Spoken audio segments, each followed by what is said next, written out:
so that, let's say you go there for a domestic hearing, and let's say custody is changed at that hearing. Well, I don't know how long that takes before the person actually gets to walk away with a piece of paper saying, now I have custody. So if you're the parent that had custody and the custody was just taken away from you, what would be stopping you from driving from Jim Thorpe down here and saying, hey, you know, I need to take my child out early? You really don't legally have custody anymore, but because you don't have paper, maybe they could notify us if there's a change somehow into the system, or somehow do something. I wonder if there's a way we can do I that. can tell you a little bit about the county because I worked on the task force that tried to bring real estate issues from the county, right? And it eventually worked, but their database system is not super sophisticated, and they were looking to change that. Last time I looked at the website, it was still the old website. Whether they've made any progress with that or not, I don't know, but they should be able to, because other courthouses can, but ours was not up to speed with that sort of, you know, but like I said, that was 2 years ago, so I don't know. They should be able to, maybe they can now. In the past, they couldn't. Yes. To be a smart ass on that one, we took an oath of office to uphold the Constitution, Pennsylvania and the federal. In that, they have a presumption of innocence.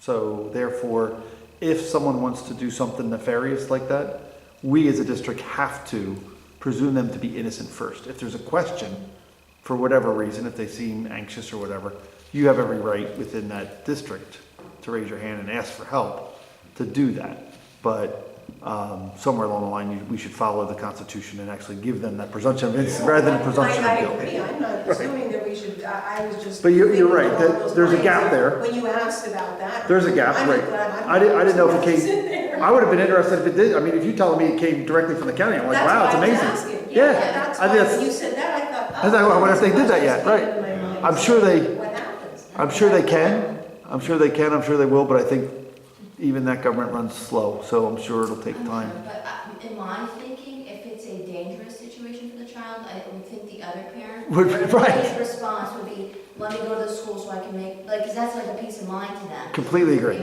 Right. So- The person, usually the person that's either gaining or losing the right are gonna make sure that you know as soon as Yes. possible. Yeah. And that's why I think that the presumption of innocence is worth it, because you're gonna have an interested party Yeah. for the best interest of the child that has that available. So I wouldn't be overly fearful of that high risk.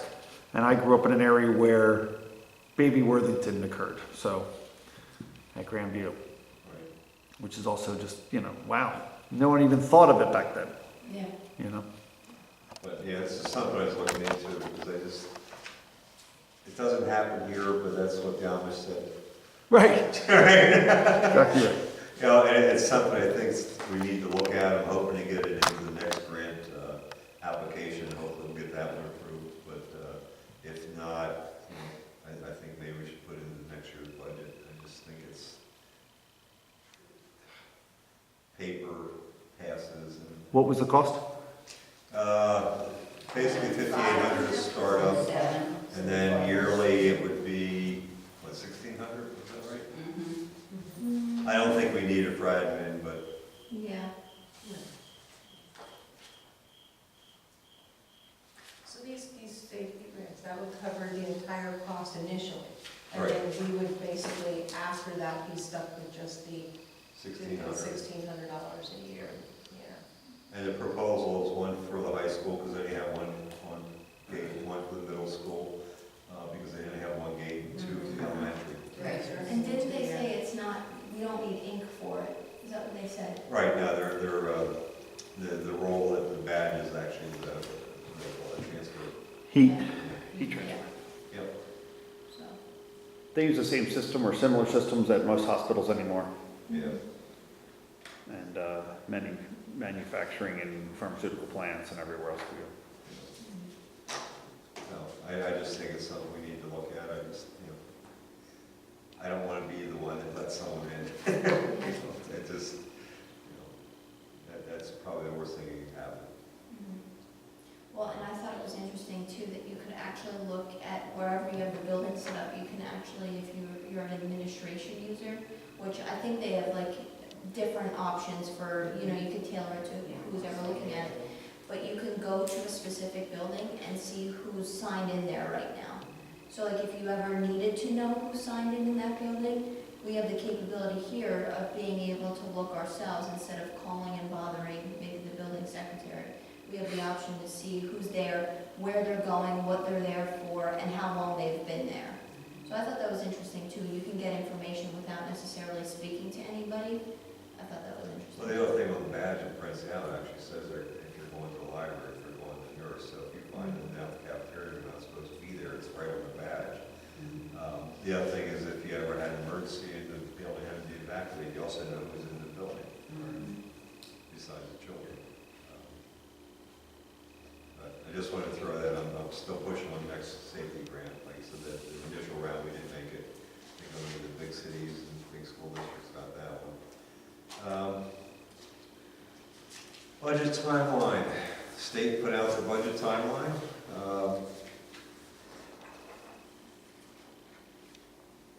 By January 31st, we have to adopt a resolution that we're not going above the index, or we have to put a resolution in that you're going to go with tax increase above the index.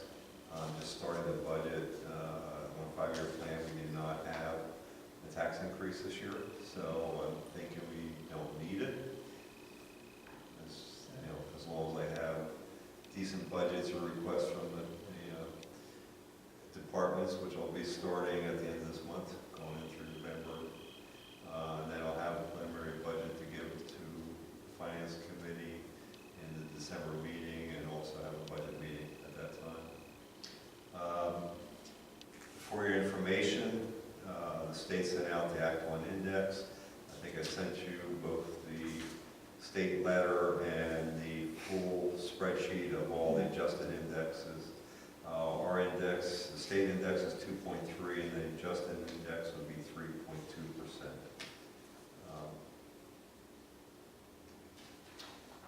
The next thing I want to talk about is it's been 5 or 6 years since we've actually gone out and looked at insurance brokers. I think it's probably time for us to do an RFP for insurance services.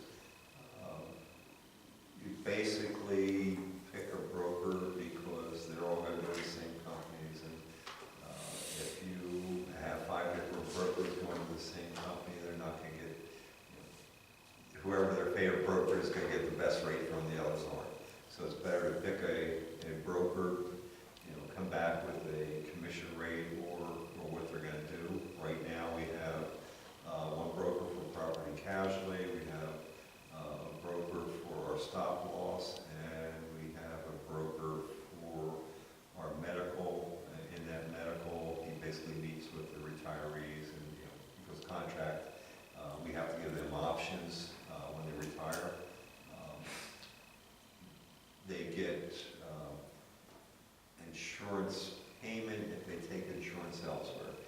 But in that, we'd also give them a list of companies, that's what the broker does, where to go, where to find insurance on exchange. This is something you want me to develop an RFP, and I have several from PSB, PASBO, PSBA. There's other companies we can actually decide our own, but any problem with that? Have they problem filling out shopping? One-stop shop, or should we do separate ones for health and one for property and casualty? Some of the bigger companies want to do it all, but, I don't know. Well, as you're speaking to the companies, you're gonna talk to the brokers, but if there's something that's maybe different, can you just, if you're talking to a broker, you're gonna do both of them, but can you also talk, say, medical? I'm just thinking medical would be maybe one that wouldn't, that you might wanna shop. That's your higher one, right? Yeah. Mm-hmm. Oh, see, the medical's not really, we're self-insured, so we're basically Yeah, I know claims. that. So the medical broker is really going to be, someone's going to give a service for the retirees. Is that all, just the plan. retirees? And also if there's, have an insurance license, they can talk on behalf of the individual to the insurance companies if they have problems. But they're also going to give us suggestions on where we can save. You know, they'll look at the loss runs and saying, it's like the last contract, I dropped the deductible on the mail order because we were spending 75% of our claims were retail. And I think it was 80% of those claims were maintenance drugs, which it's a lot cheaper for us if they go through mail order than going through the Rite Aid. But they were going to the local pharmacy because they get a coupon, they only paid $15, where if they got a 90-day supply, they paid $30 with no coupon. So they're going to local pharmacy. So we dropped the mail order down to the same $15, and then we also increased that they went to refill at the pharmacy. They went up to $30, doubled. By doing mail order, we save roughly 15 to 20% on the But drug. who gives you these And that's what the suggestions to insurance save money? brokers, The brokers the do brokers that, do. not okay. not the All insurance right. company, because they don't care. That's what I was trying to get at. Is They're there a paying benefit to doing, Right. let the brokers do it? And see, the as insurance opposed company, to- especially in medical, we're pretty well stuck with Highmark. Yeah, I know that. Used to be DC NEPA, you know, the Capital goes down to, you know, Lehigh County, Blue Yeah, Cross. we're not capital. Right? But that, can't we ask Highmark directly about plan design changes, what that would save us by doing a change like that? No, they just give us the information. Unless, you know, Highmark has their own brokers too, they'll want to bid upon it, and they'll give you that, but, you know, they usually don't step with brokers. Well, I mean, it doesn't matter to me if you use brokers or individual, just So- whichever one you think is gonna give you the better So breakdown I of what you basically need to do an RFP for health insurance brokerage and an RFP for the liability insurance brokerage, and the same people have the best